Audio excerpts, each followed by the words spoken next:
hayolida sizni yechintirib tashlaydi. Shunaqa erkaklar bor, erkak kishini bilgani uchun rashk qiladi. Inson yo'q emas bunaqa erkak kishilar. Shunaqasi bor, siz ko'chaga chiqsangiz vsyo. Oyog'ingizdan turib, mana shu boshingizgacha skaner qiladi. Shunchalik darajada bor, yo'q emas. Shuning uchun u eringiz bo'lsin, u bo'lajak turmush o'rtog'ingiz bo'lsin, farqi yo'q.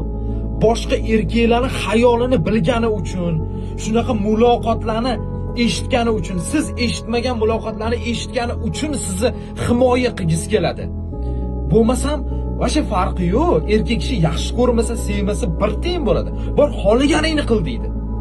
Lekin o'zini ayolini, o'zini yaxshi ko'rgan insonni xohlamaydi hammadan e'tibor olishini, o'ziniki bo'lishni xohlaydi. Qo'rg'onini ichida saqlashni xohlaydi. Buni ba'zi bir debillar tushunmaydi.